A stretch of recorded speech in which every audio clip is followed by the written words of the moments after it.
کہ کوئی بھی حضور سے متاثر ہوئے بغیر رہ ہی نہیں سکتا تھا۔ انسان اپنی عمر پوری کوشش کر لے، ضروری نہیں ہے کہ اس کی بیوی کو اس کا مطیع فرما بردار بنا لے، اور بیوی جو ہے اس کی قدر کرنے والی ہو جائے، مگر پیارے آقا علیہ الصلوۃ والسلام کے ایسا اخلاق، ایسا کردار تھا کہ سب سے زیادہ اور سب سے پہلے جو متاثر ہوئی، آگے واقعات آ رہے ہیں اعلان نبوت کے بعد بھی، اور حضور پر جو ایمان لے آئی وہ بی بی خدیجۃ الکبریٰ رضی اللہ تعالیٰ عنہ ہے۔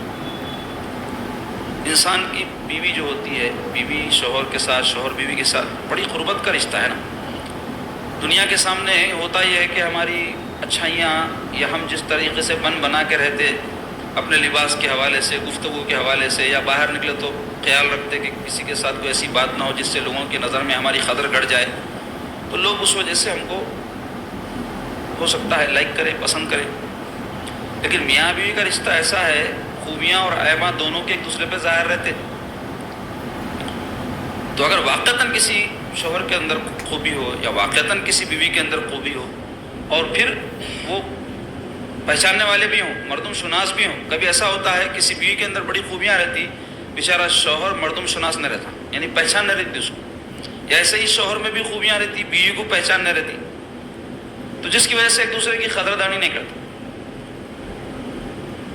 لیکن سرکار پاک علیہ الصلوۃ والسلام کی ذات اقدس میں، آپ کی ذات مبارکہ میں اللہ تعالیٰ نے ایسے کمالات، ایسی خوبیاں رکھی تھی کہ جو حضور سے ملتا، جو حضور کو دیکھتا، حضور پر فدا ہو جاتا۔ اب بدقسمت تھے وہ لوگ جو پیارے آقا علیہ الصلوۃ والسلام کی خوبیوں کو، آپ کے کمالات کو، آپ کے احسانات کو، آپ کے اخلاق و کردار کو دیکھ کر بھی اسلام قبول نہیں کیے، دائمی بدبخت تھے وہ، ان کی قسمت میں اللہ نے رکھا تھا تو کیا کر سکتے۔ تو جیسا کہ کفار مکہ تھے جو حضور کو ایذائے پہنچائے، تکالیف دیے، حضور کے محاسن ان کو نظر نہیں آئے، حضور کے اخلاق و کردار ان کو نظر نہیں آیا، حضور جو احسانات ان پر کر رہے تھے کہ وہ اللہ والے ہو جائیں، اس کے لیے حضور پاک صلی اللہ علیہ وسلم جو مشقتیں اٹھائے وہ ان کو نظر نہیں آئے، تو کیا کر سکتے۔ بعض لوگ آنکھ کے اندھے رہتے، آنکھ کا اندھا ہونا اتنا برا نہیں ہے، دل کا اندھا ہونا بڑا برا ہے۔ تو یہ پورے دل کے اندھے تھے کہ سرکار پاک صلی اللہ علیہ وسلم کے کمالات ان کو نظر نہیں آئے۔ تو مختصر یہ کہ عزیزو، سرکار پاک صلی اللہ علیہ وسلم بی بی خدیجۃ الکبریٰ رضی اللہ تعالیٰ کے ساتھ رہنے لگے، یہاں تک کہ سرکار پاک صلی اللہ علیہ وسلم کی عمر شریف 35 سال کی جب ہوئی تو مکہ مکرمہ میں ایک بڑا تاریخی واقعہ ہوا۔ وہ واقعہ کیا تھا؟ زور کی بارش ہوئی اور سیلاب آ گیا، اور کعبۃ اللہ شریف کی جو عمارت ہے وہ بالکل ڈاؤن میں، نشیب میں ہے، تو پانی جب پہاڑوں پہ برستا ہے تو بہہ کے پورا آ کے وہ جہاں کعبہ ہے نا وہاں جمع ہوتا ہے۔ آج بھی ڈاؤن میں ہو۔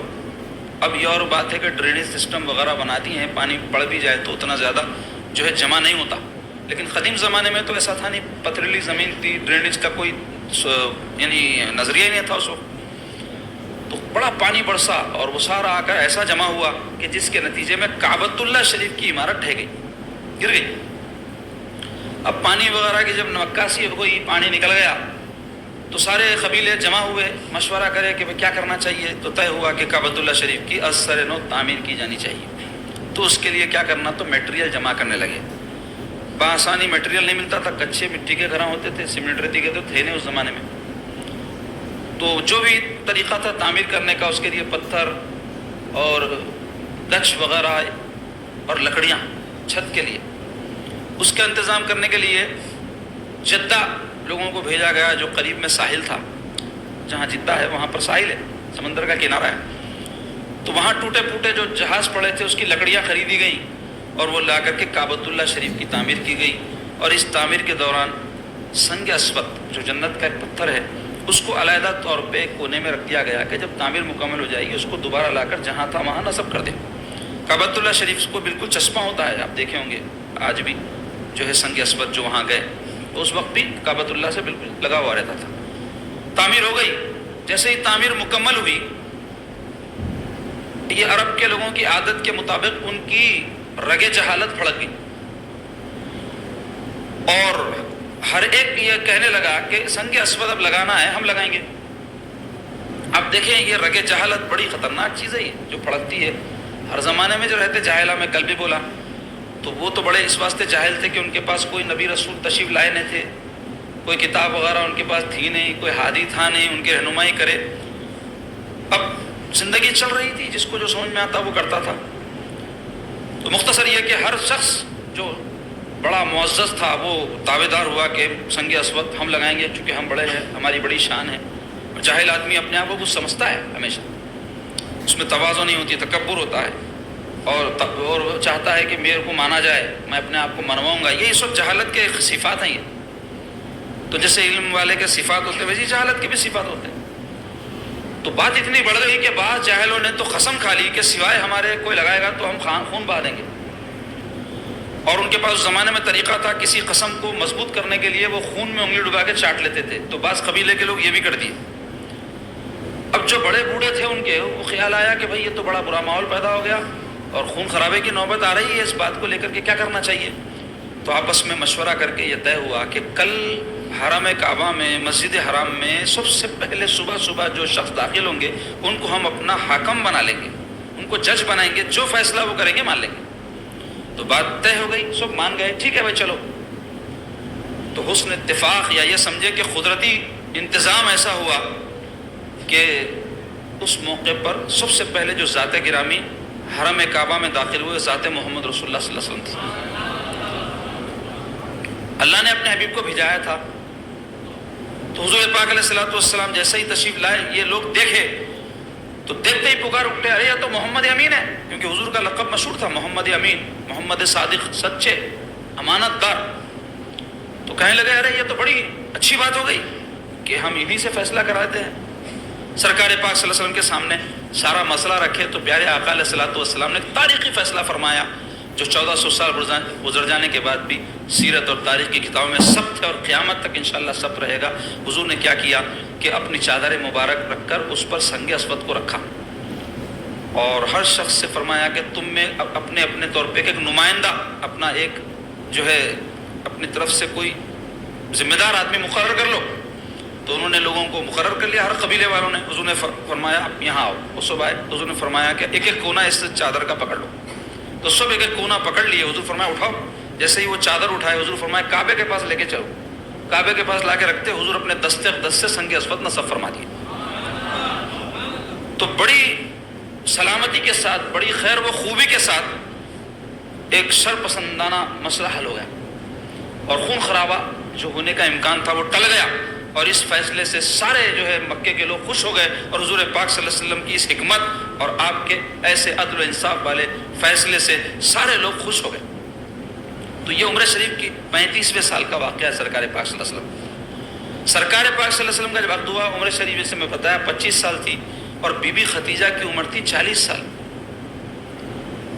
اور اس میں بھی ہمارے لیے ایک زبردست پیغام ہے کہ ہمارے دین میں نہ بڑی عمر کی عورت سے شادی کرنا منع ہے، نہ بڑے عمر کے آدمی سے عورت شادی کرے منع ہے، نہ ہی چھوٹی عمر کی کوئی بچی سے شادی کرنا منع ہے. آج کل یہ بات میں اس واسطے بولوں تماشا بنا دیے اور یہ شرپسند جو دشمنان اسلام ہے، اسلام جو دین فطرت کا دین ہے اور اس میں آسانیاں رکھی گئی ہیں انسان کی زندگی کے لیے، اس کو مشکل بنا دیا گیا. خود مسلمانوں میں بنا لیا. کئی واقعات اللہ محفوظ رکھے ہمارے معاشرے میں ایسے ہو رہے ہیں افسوسناک. کوئی شخص دوسری شادی کر لیا تو اس کا قتل کر دے رہے. اخباروں میں نہیں پڑھتے آپ؟ بڑی بیوی کے بھائیاں یعنی سالے جو ہے مار دی اس کو. کئی کو تو دوسری شادی کر لیا تھا. استغفر اللہ، کیا جرم ہے یہ. میں کوئی آپ لوگوں کو ہمت افزائی نہیں کر رہا ہوں کیونکہ دور حاضر میں ایک کچھ برداشت کرنا مشکل ہے. اچھے بھی ہوں گے لیکن آپ دیکھ رہے نا ماحول کیا ہو رہا. عدالتوں میں جا کے دیکھیے، محلوں میں دیکھیے، خاندانوں میں دیکھیے، لڑ لے رہے ہیں. کتنا برا لڑ لے رہے ہیں جی. اللہ محفوظ رکھے. عدالت بازیاں، غنڈہ گردیاں، پولیس ناکے، قتل خون ہو جا رہے ہیں یہ میاں بیوی کے جھگڑوں میں. تو ایک کچھ جو ہے لے کے چلنا آدمی آج کے دور میں مشکل ہے. تو اور ایک آ گئی تو 2 ملاؤں میں مرغی مردار ہو جاتا انہیں. تو اس واسطے کوئی اس میں آپ لوگوں کو انکریجمنٹ نہیں ہے. تو ایک کا ہی حق صحیح ادا کر لو، ایک کے ساتھ ہی صحیح طریقے سے رہ لو. کیونکہ 4 کرنا کوئی بڑی مردانگی کی بات نہیں ہے. ایک کے حقوق اچھی طریقے سے ادا کرنا مردانگی ہے. ایک ہی عورت ہو اس کا اچھا خیال رکھنا یہ مردانگی ہے. کیونکہ کئی ایسے مرد ہیں ایک کے ساتھ ہی چوسنے سے رک نہیں کرتے. 2 ہے تو پھر تو بیچاری ادھر گیا تو انہیں ادھر ہی، ادھر گیا تو ادھر ہی، اس کے ساتھ ایک کے ساتھ زیادتی، ایک کے ساتھ ظلم، ایسا شروع ہو جاتا. تو مختصر یہ کہ اسلام میں جو ہے جو سہولتیں رکھی گئی ہیں حالات کے حساب سے اس کو پیش نظر نہ رکھنا. کئی بچیوں کے ایسے مسئلے میرے پاس آ رہے ہیں، طلاق ہو گئی یا بیوہ ہو گئی یا خلا انہوں نے لے لی، عمریں بڑھ گئی یا شادی نہیں ہوئی، عمر بڑھ گئی، 25 سال 30 سال 35 سال 40 سال تک بھی چلے جا رہی. کوئی شخص ہے بیچارے کی بیوی مر گئی یا بیچارے بیوی کو چھوڑ دیا، یا پھر جو ہے اس کی عمر زیادہ ہے اور اچھا کھاتا پیتا ہے، شادی کے لیے جو ہے اگر وہ اظہار کرے تو بچیاں تیار نہیں ہو رہے. ان کے ماں باپ اور ماں باپ میں بھی امائیں وہ تو چل رہی، ہاں ہماری بچی کو ایسا رکھ لے رہے ہیں، 40 سال 50 سال بوڑھا کر دے رہے ہیں. چلو بھائی بچی کا گھر بس جاتا، اس کو سہارا مل جاتا، زندگی آگے بڑھ جاتی. ایسا مثبت سوچ نہیں رکھ رہے ہیں، جس کی وجہ سے ہمارے معاشرے میں سینکڑوں بچیاں گھروں میں بیٹھی ہوئی اپنی عمریں لمبی کر رہی، خالی بس بالاں سفید ہو رہے، جس کی وجہ سے گناہوں میں بھی کئی مبتلا ہے. اللہ محفوظ رکھے ایسی صورتحال سے. تو اس کی وجہ کیا ہے؟ سوچ ہماری کیا ہو گئی معاشرے کی، زندگی میں دکھاوے کے چیزوں میں بہت چلے جا رہے ہیں. اسمارٹ بچہ ہونا، خوبصورت بچی ہونا، ایسا گھر ہونا، وہ ایسی جائیداد ہونا، ویسی پراپرٹی، ویسا ہونا، ایسا ہونا. یہ ریالٹی نہیں ہے زندگی کی. زندگی کی ریالٹی یہ ہے بر وقت بچہ اور بچی کی شادی ہو جائے تاکہ وہ گناہوں سے بچ جائے، نسل انسانی کا سلسلہ آگے چلے، جائز طریقے سے تسکین اپنے نفس کی اس کو حاصل ہو جائے دونوں کو بھی. یہ اصل اصول ہے نکاح کے پیچھے، نہ کہ دکھاوا اور دھوم دھڑاکا یا شان بگارنا. اس سے زندگی نہیں گزرتی. خوبصورت بچی ہو منع نہیں ہے، خوبصورت بچہ ہو منع نہیں ہے، مل گیا تو ٹھیک ہے، نہیں ملے تو کیا، ملے تو ویسی ہم کریں گے بلکہ بوڑھے کر دیتے بچوں کو. کیا مسائل ہے آپ نہیں جانتے. آج جن یعنی ماں باپ کے بچیاں زیادہ تعداد میں ہیں، خون کے آنسو رو رہے لوگ. معاشرے میں اتنی خرابیاں ہو گئی، بچیوں کے گھرانے ہو رہے، ایک کا ہوئے تک کہ ان کی کمر ٹوٹ رہی، دوسرے کا تو سوچ بھی نہیں سک رہے. تو مختصر یہ کہ میں خالی ایک حوالہ آپ کو سرکار کی جو ہے سنت سے بتا دیا کہ بڑی عمر کی خاتون تھی، حضور کی عمر چھوٹی تھی، 25 سال تھے سرکار، 15 سال بڑی، ایک دن 2 دن 15 دن نہیں، 15 مہینے نے 15 سال بڑی خاتون، اور پھر بیوہ ہے 2 مرتبہ، حضور آپ فرمائے. تو مختصر یہ کہ سرکار پاک صلی اللہ علیہ وسلم کی عمر شریف جب 40 سال کے قریب ہونے لگی تو حضور پاک صلی اللہ علیہ وسلم کے اندر بہت بڑا تغیر آ گیا. سرکار پاک صلی اللہ علیہ وسلم کہاں ایک طرف تجارت کے لیے جو ہے دوسرے شہروں کو تشریف لے جانے والے، لوگوں کے بیچ میں رہنے والے، اچانک حضور جو ہے تنہا پسند ہو گئے، خلوت پسند ہو گئے، لوگوں سے زیادہ ملتے نہیں تھے. قوم کے اور اپنے جو ہے جو لوگ تھے ان کے احوال میں غور کرنے اور ان کی کفر و شرک کی حرکتوں، ان کی بدکاریوں کو دیکھ کر حضور پاک صلی اللہ علیہ وسلم متفکر رہنے لگے اور عجائبات قدرت میں غور کرنے میں مشغول ہو گئے. اور اسی بیچ میں سرکار پاک صلی اللہ علیہ وسلم کو ایسے خواب نظر آنے لگے جن کو رؤیا صادقہ کہتے ہیں، سچے سچے خواب. رات میں میرے آقا جو دیکھتے صبح میں ویسی ہو جاتا، جو رات میں دیکھتے صبح وہی ظاہر ہوتا. یہاں تک کہ سرکار پاک صلی اللہ علیہ وسلم اپنا زیادہ تر وقت جو ہے جبل نور میں، ایک غار ہے جس کو غار ہرا کہتے ہیں. جبل نور مکہ مکرمہ سے 300-350 کلومیٹر پہ پہاڑ ہے، آج بھی موجود ہے، لوگ زیارت کو بھی جاتے ہیں وہاں. تو وہاں جا کر سرکار پاک صلی اللہ علیہ وسلم اپنا زیادہ تر وقت گزارنے لگے. پہلے چند دن، پھر کئی ہفتے. جب زیادہ دن رہنے لگے سرکار تو توشہ لے جاتے تھے، اس میں ایسا کھانا لے جاتے تھے جو زیادہ دن تک خراب نہیں ہوتا، اور وہاں روزہ رکھنا اور اللہ تعالیٰ کی عبادت جو بھی سرکار کو اللہ تعالیٰ الہام فرماتے تھے یا سابقہ دینوں میں جو وحی والے دین میں اجازت تھی وہ عبادتیں وغیرہ سرکار پاک صلی اللہ علیہ وسلم وہاں انجام دیتے تھے. جب عمر شریف 40 سال کے قریب پہنچی تو وہ وقت قریب آنے لگا کہ جب اللہ تبارک و تعالیٰ آپ کے ذریعے ساری کائنات میں نور توحید کو، نور ہدایت کو عام فرمانے والا تھا.